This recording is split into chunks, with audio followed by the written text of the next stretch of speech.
Hi friends, it's Sarah, the owner and maker behind Multifarious Nature. Thank you so much for joining me today. If you are a new viewer, welcome. And if you're a returning viewer, a big welcome back. I'm glad you guys are here for another episode. Yeah, how are you guys doing? I'd love to hear what you've been up to, what you've been making. It's kind of, well, here in Michigan, it is a beautiful time of year. Everything is really blossoming, blooming, opening, growing. The weeds are prolific, and it's a really beautiful, very busy time of year for those of us that have gardens. So if you have a garden, I'd love to hear how things are going for you. Maybe some of the things that you planted this year, if there's anything new you planted. I'd love to hear about that. I've planted a whole lot of new things, so we'll see how all that goes. It'll be a learning curve, and yeah, we'll get into that at the end of the video. I will try my hardest to remember to actually talk about it, because sometimes I say it and then I forget. So try to hold me to it, you guys. If I forget, try to hold me to it. All right. We're going to get into the swing of things. I usually talk about a shop update first. I don't really have anything new in the shop. I do still have some wonderful colors in stock currently, but yes, no brand new colors.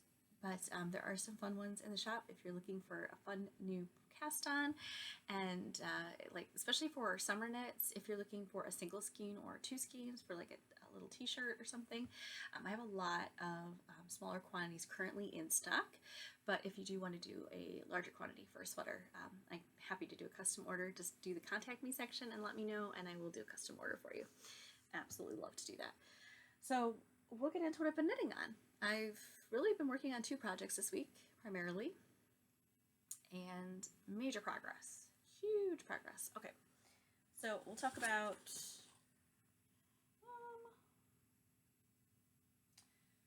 oh, I left the one project. Bear with me, I will be right back. I left the project outside the room, so I only have two projects to talk about, so I'm gonna grab it.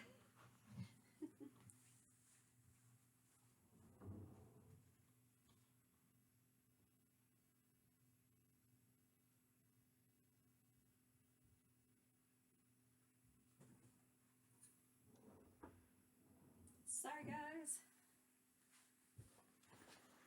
So sorry. I'm back. There is just no living with me sometimes. Anyway, I hope you grabbed a beverage during that little intermission. I do not edit my videos, so yes, that will be in the. You will have just seen me get up and go grab my knitting project. I am guzzling some water with flavoring to it. So I hope you have something wonderful to sip on. I guess in no particular order, I will talk about the project I've been working on the longest of the two. I guess we'll do that first. So this is my Weekender by Andrea Mowry of Drea Renee Knits. And let me turn it back to the inside out end of things here. Okay, so excuse me. It has a very unique way of creating this Weekender. I've never made it before, and it's a unique way of doing like the armholes. It's knit bottom up, so to me it's unique. I usually primarily knit top down sweaters, so this is a first for me. But as you can see, I have made huge progress. Not only have I got basically the body done, but now I am working up into this ribbing section that is at the top of it, and I'm almost done with that portion. So this is one side, and then we're going to do this on the other side as well. I definitely think I have more than enough of this beautiful hand spun. This is all hand spun. This is a Gotland lamb fleece. Super beautiful oatmeal color. You can see this. So it's knit with the wrong side being the right side. So the purling side is actually the wrong side. And the reason for that is that then you don't have to knit every stitch, or you don't have to purl every stitch you're knitting. So that's really nice. Sorry, my computer is talking to me. Okay. don't you just love it when technology gets in your face? All right, anyway. So, as you can see, that's the Gotland fleece here with that slip stitch design that is on the front and back. And then this is my, it's an alpaca blend. It was a roving that I hand spun, and it's really pretty. This was slightly, this is 2-ply, this is a 3-ply, so this is a little bit lighter of a weight yarn compared to this, but I think it works really well. It has a lot going on because of the multicolored nature of the wool. It's not wool, it's alpaca, so I don't know what you want to call that. Alpaca hair. So yeah, it's really beautiful and very soft. So to give you an idea, it's kind of, I'm working from here at this point. I like the length of it so far. I think it will, I'm pretty sure it will grow a little when it gets blocked. But the length is perfect as is, so I'm really excited about that. If it gets longer, it'll be even better. I like long sweaters. So this is going to be my sweatshirt type sweater. It's just going to be a throw over. That's fabulous. You can see that we've got our split hem. I did not do, okay, in her pattern, one side is longer than the other. I actually did it equal distance. And I know that's a good way of showing like the front from the back of your sweater, but I did that on purpose because I didn't know how much I had of this, and I am working through it quick, you guys. So I just have the sleeves to do basically with it now, because I am doing this color for just the top part. I'm pretty sure that's all I'm gonna do is the top portion. That is like a ribbing section on both sides, and then the sleeves I still have to do. So this is what I have left, and I think it's enough. But I think it will be probably just enough. So this is what I have left of my beautiful cream oatmeal-y colored Gotland lamb fleece. It's just stunning. I hope this comes into focus a little. It's just beautiful. And it's a 3-ply, but I did it in like the, I guess it's considered like chain ply method or Navajo plying. That's how I did it. And then this is that beautiful alpaca blend. So I'm pretty sure I have plenty of this because I'm almost done with the front and I just have to do the back. So I'll probably won't even use all of this. And then I will still have some of this beautiful hand spun all kicked up and ready to use for something else. But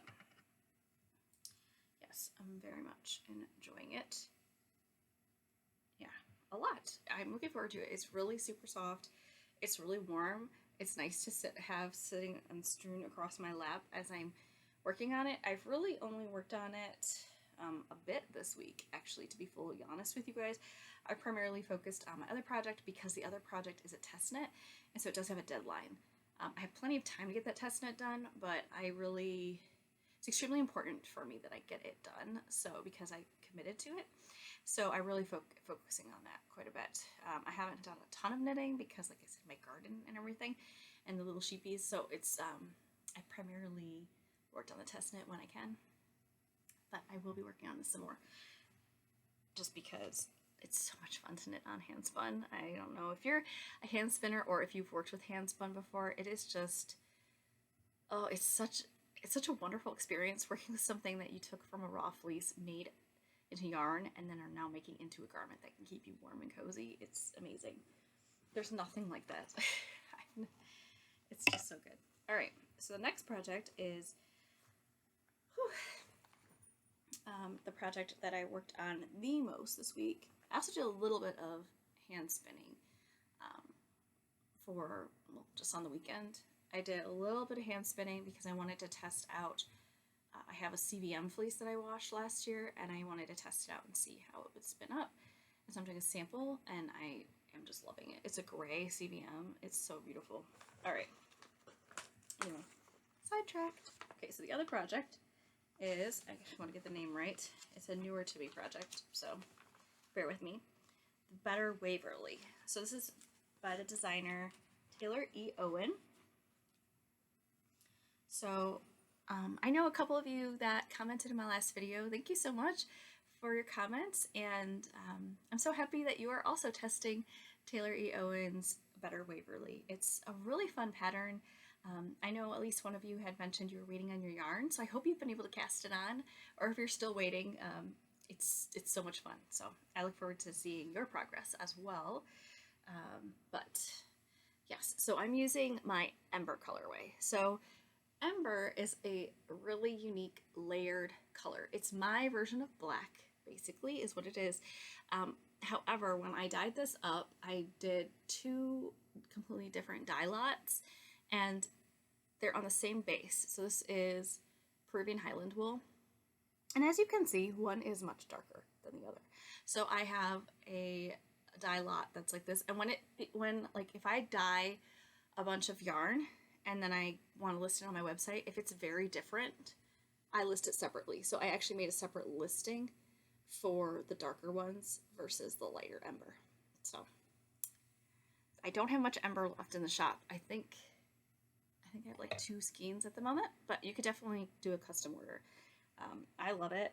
It's really beautiful, and just so you could see, so I actually held them double because it's a worsted weight pattern. Let me see here. I might be mid-row because that's usually the way it goes. Of course I'm mid-row. Sorry if that's a pet peeve of yours. I'm totally mid-row. But just so you can kind of get an idea, so I'm doing the size 2. And like I said, the Ember I'm working with some of my later, like the kind of the more original Ember colorway, and then the darker one, I'm holding those 2 together. And this is what I get when I knit them up together. So it creates a beautiful marled look. It has it really emanates what Ember looks like. It is a nice, like a nice warm black. But it's just adds extra tonality to it because I knit with the 2 different Embers. So just to give you an idea, if you knit with hand-dyed yarn, I highly recommend that you alternate if you knit with hand-dyed yarn. But this is one of those reasons you'd want to do that.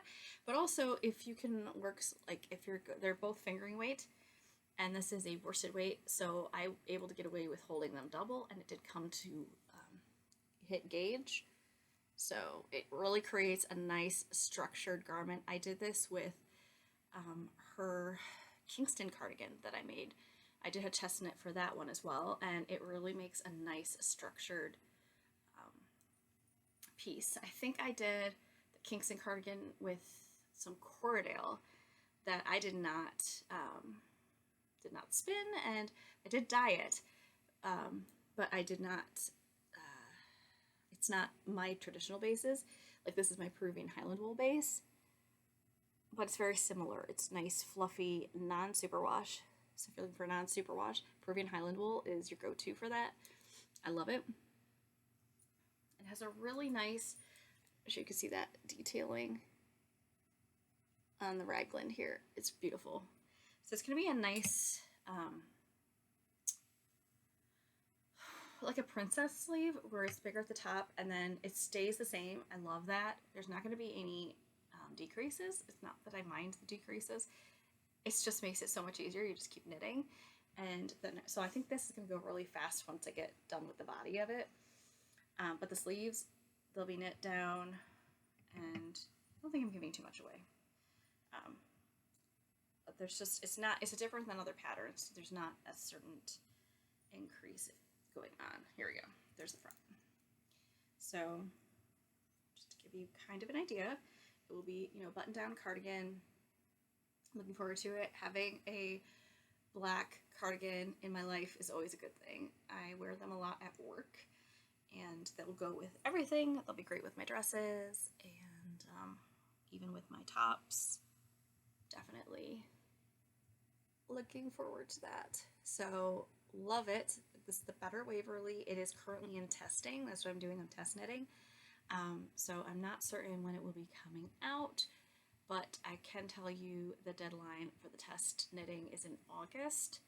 So I have time to get it done, but time is a clicking by quick.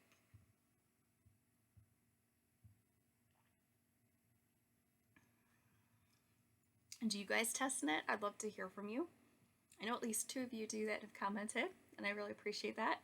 I hope you're doing well with it, though. If you have been able to cast it on, I hope you're enjoying it. I haven't run into any major issues. The only issues I ran into, Taylor corrected right away and emailed everybody, so that was super awesome of her. She's very proactive. I love test knitting for her. She's just amazing. So, and her patterns are really nice. I haven't purchased a lot of them, but I have test knit a couple, and I love her cardigans. So there is that. I feel like it's going to be a short video again because I have a lot of work to do. I got home from work and I have got to work in the garden. I gotta go check on the sheep, and it's an ongoing process. It's just always busy, and I'm just exhausted. It has been a very busy week at work, and I think I've earned my keep, that's for sure. Oh, before I forget what I'm wearing, let's see if I can remember what it's called. I think it's the Mia Marley. It is a sweater. The designer is on Expression Fiber Arts. So if you go on to Expression Fiber Arts, it's one of the patterns on there. I used Kaboo yarn, so it is like a sport weight. I think it's considered sport weight, and it's a color work. I used 3 colors, and it is, I think this was the first project I ever did with cotton. So it's a cotton bamboo blend, and it's very soft, and I like wearing it, but as far as knitting it, it wasn't the most pleasant experience to knit. My gauge got a lot of whack. I'm not going to stand up to show you guys, but I mean, you probably can't see it up here. This is nice and tight. I did a nice job making it nice and tight at the top, but then as it progressed, like as the body got lower, it actually is kind of like flowy at the bottom, which it's not that I don't think it's supposed to have a little flow to it, but it's like really drapey, like super drapey, and it looks fine. Like, I think it looks kind of cute, but it's much airier because my hands got so tired, and I just could not keep it as tight as I prior had done. So it definitely got bigger at the bottom, and the sleeves are a little on the bigger side, I think, than it's supposed to be. It's a little hard to tell, but it grows a lot too, you know, the cotton bamboo. So it's a little tricky. I'll try to find it. If I can find it, I will of course post the link to it and the more information under the video, because I do like to share that with you guys. I love when other podcasters share their designs and patterns that they find and that they knit in the video, because it just makes it so much easier to find it, because sometimes it's hard to spell these things, and if they already know what it is, right? Help each other out. So it's safe to say I'm not going to knit this pattern again, but it was a fun pattern. It was fun, color work wise. I would totally use a different yarn though. I just used it because that's what I had, but I don't remember what yarn the actual pattern calls for. I'm sure it's Expression Fiber Arts yarn. Most of them do call for her yarn, which makes total sense. And yeah. Anyway, what are you guys up to? How has your week been? I'd love to hear from you. I hope it's been well, and I hope you are doing well. All right, so we will get into life update end of things. So life update, oh my goodness. So the sheepies, like I said, the sheep are being hilarious. They're getting more and more friendly by the minute. Their personalities are shining through, and it's pretty hilarious. They do have like a routine. So when I come home from work right away, they're kind of usually still grazing in their pasture, but I will kind of call to them, and they can kind of see me, and they usually, say hi basically. And then I usually, come in and stuff, and then when I go back out to see them, usually by that time they're kind of winding a little bit and winding down, so they're kind of more ruminating and relaxing and laying down, and it's wonderful. I have at least 3 times now, which is like, oh, so wonderful, you guys. I'll sit on the ground with them, and they will, I kid you not, they literally lay next to me. They will lay next to me on all sides. I had Amanita like behind me once. I had Chanterelle and Little Lady. I had them like laying next to my legs, and they just lay up against me, and they're just munching away on their cud. And they are the sweetest things, and it is so relaxing. And I just pet them. I just pet them while they're doing that. And I'll sit out there a good half hour. A whole hour could go by, and I wouldn't even know. And then my husband comes and goes, hey, you want to work on this now?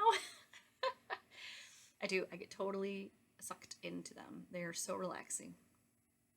I've done yoga. I've like tried meditating to an extent. Like I've done a lot of those things. And while those are relaxing as well, there is nothing quite as relaxing and meditative as sitting with sheep and petting them while they're just laying there going.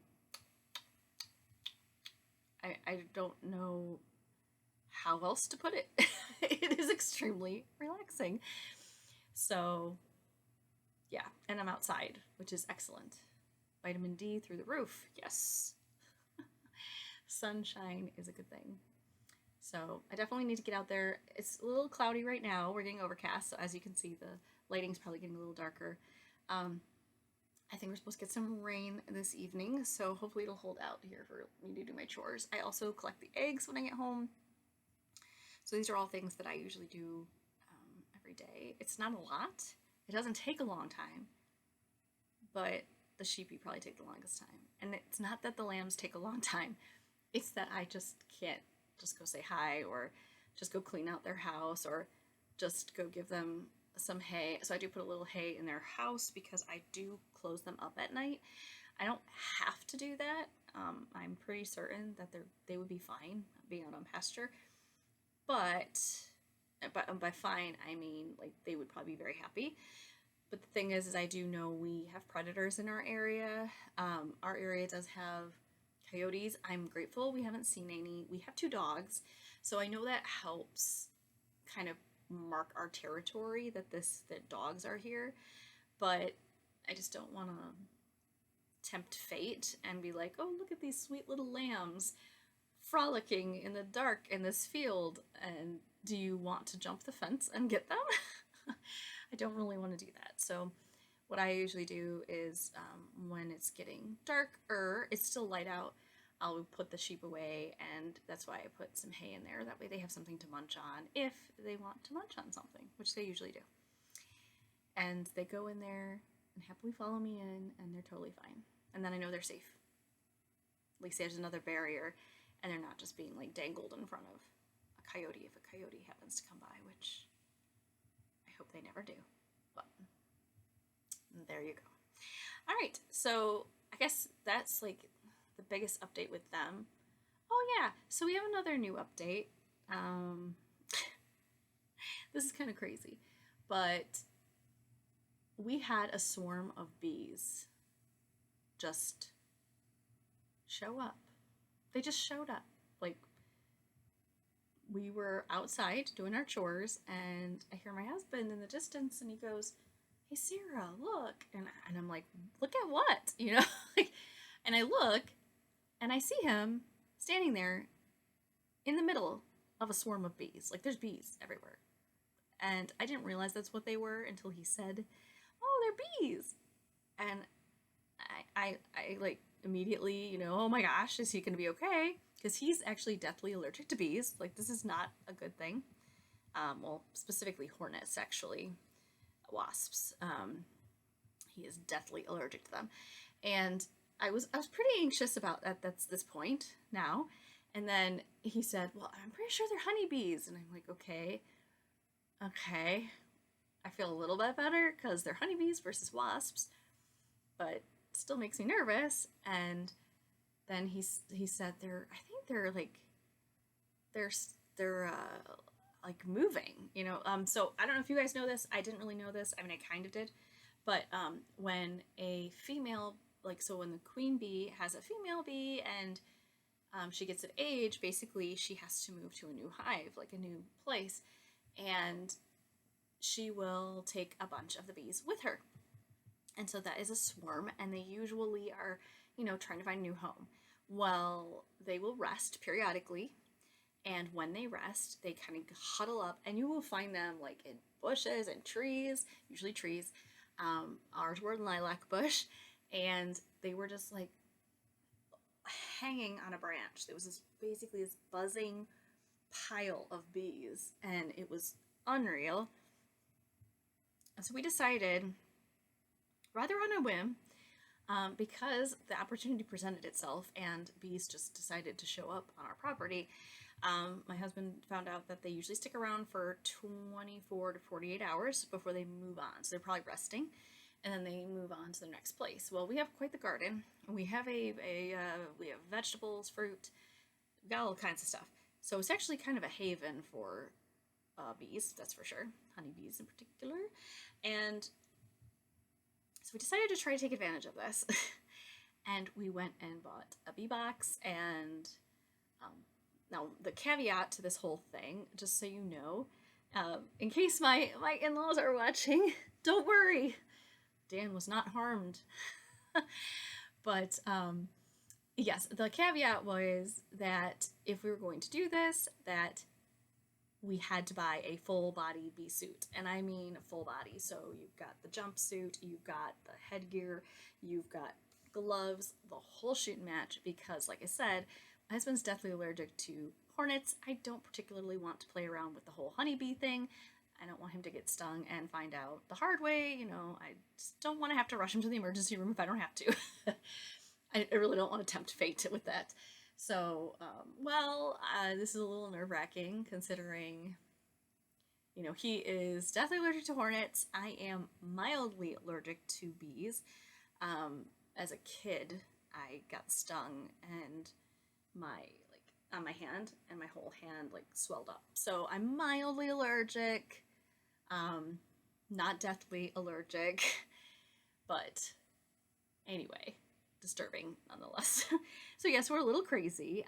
Sometimes, when God presents us with a gift like this, we've been curious about having bees. We just didn't really want to just jump off that bridge quite yet. It's quite the investment.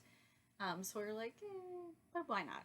The bees came to us, and that's the majority of an investment right there. So yeah, we got the bees, and at the moment we're just making them a house. And I think the next step then would be to get a second hive that stacks on top of the current one, and that's where their honey is in the bottom, and then the upper portion would be the honey that we could harvest. And yeah, that we gotta look into all of that, because that's a whole nother thing as well. So yes, I know we constantly are adding projects to our plate. We will never be bored. Never bored. That's for sure. It's more or less usually things just have to kind of go to the wayside, where it's like, well, that'll get done tomorrow. Like the weeds. That'll get done tomorrow. I'll do a section over there. That'll get done tomorrow. The animals come first, then the garden. So it's not the top. I gotta feed the animals so they're okay. Chickens are doing good. Ducks are doing good. They're all still accounted for, thank goodness. And yeah, sheep are doing good as well, and the dogs are great. So yeah, everything's doing good. Busy bees. See what I did there? Yes. But otherwise, that's pretty much it as far as the life update and the good things. There was something I was going to talk about. Wait, I'm remembering. Something to do with the garden, I think. Was that what I was going to talk about? See, this is why I need notes. I need to start making notes again. I told you guys I was going to talk about something, and I didn't want to forget, and I forgot. So, hold me accountable. I don't remember what it was, and I can't watch the video back because I'd stop it. So that's unfortunate. Sorry. I don't know what it was. Oh, I'm trying to wait for it to come back to me, but it's not. It's just not. Anyway, if you guys do figure out what it was I was going to talk about, and you care to know, or you want to know, definitely comment below. I'm happy to answer your question. I just, yeah, lost my train of thought. Anyway, it ended up being an average length video anyway. See, I can blabber on if I want to. I'd love to hear from you guys. I hope you have a wonderful rest of your week, and I look forward to catching up with you soon. Take care. Bye.